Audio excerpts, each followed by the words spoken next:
Oui, petite chose que j'ai oublié de préciser, hein, j'ai rentré la matrice P-1, hein, ici, vous voyez, c'est la matrice qu'on nous donne dans le texte, c'est P-1. Donc il nous faut l'inverse de P-1. Ici, voilà, on donne P-1. Il faut juste savoir que l'inverse de P, c'est P-1, et réciproquement, l'inverse de P-1, c'est en fait P. C'est pour ça qu'en tapant P-1, -1, on retombe sur P. Voilà, aucune surprise. Maintenant, on peut passer à la question suivante qui est une récurrence. Donc ici, une récurrence sur n. Donc, il s'agit juste d'une petite récurrence assez simple et très classique qu'on a déjà fait dans l'année. Donc, on va montrer par récurrence sur n que pour tout n, à partir de 0, la matrice Tn, j'ai mis un indice, mais c'est une puissance ici, la matrice T puissance n, vaut P fois D puissance n fois P-1. Donc, au niveau de l'initialisation, on prend n égale 0. Donc, par définition, c'est dans le cours, la D puissance 0 est égale à I. Ça, c'est du cours. C'est la matrice identité. Donc, P fois D0 vaut PI. Et comme I est l'identité, c'est aussi donc l'élément neutre par la multiplication. Donc, il reste P. Et donc, P D0 P-1 fait P P-1. Et par définition d'une matrice et de son inverse, ce produit fait l'identité. Voilà. Et on retrouve ici l'identité, et on devrait retrouver T0. Et comme T0 par définition c'est l'identité, voilà, on a bien exactement T0 égale P fois D0 P-1. Donc vérifier au rang 0. Comme dans toutes les récurrences, on va maintenant passer à l'hérédité. On suppose que pour un certain rang, alors là j'ai choisi N. Souvent les profs préfèrent prendre P, mais ici comme j'ai déjà un P avec les matrices, je préférais choisir N. Bon, c'est pas un grand changement, mais ça permet plus de lisibilité. Donc je veux montrer moi que la propriété est vérifiée au rang suivant, c'est-à-dire pour n plus 1. Donc on part de tn plus 1, on le décompose en 2, t fois tn. On utilise ici l'hypothèse de récurrence à cet endroit-là, c'est-à-dire celle-là, notre supposition. On multiplie par t qu'on va prendre dans le texte, ici t c'est p d p-1. Dans beaucoup de sujets on vous fait calculer ça pour vous montrer que c'est t, mais ici on vous le donne. Et là, vous faites apparaître un peu comme tout à l'heure P-1 fois P, qui fait aussi identité, c'est-à-dire que quand vous avez deux matrices inverses, vous avez P fois P-1 qui fait I, mais c'est la même chose aussi que P-1 fois P. Donc vous pouvez le faire dans les deux sens, il n'y a pas de problème.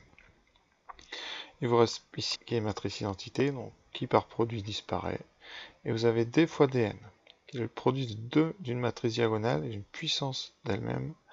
Et on sait que les matrices diagonales, on peut, comme ça, la puissance va monter. C'est-à-dire que d fois dn fera dn plus 1. Vous venez de montrer l'hérédité, donc la propriété est vraie pour n égale 0, au rang n égale 0. Elle est héréditaire, donc elle est vraie pour tout n appartient à n.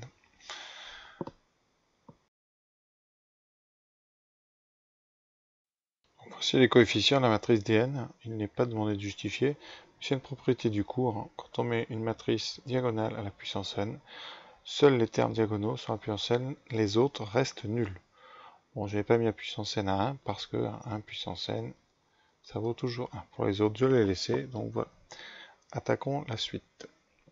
En fait, il faut comprendre dans cette question donc 5a qu'il faut utiliser ce que j'ai surligné en orange ici, les expressions qu'on donne, qu'on n'avait pas à trouver, de alpha n et bn. C'est-à-dire que Cn, en fait, comme alpha n c'est an et bêta n c'est bn, eh bien, Cn c'est une formule un peu compliquée. C'est donc 3 dixièmes, pardon, 1 moins 3 dixièmes.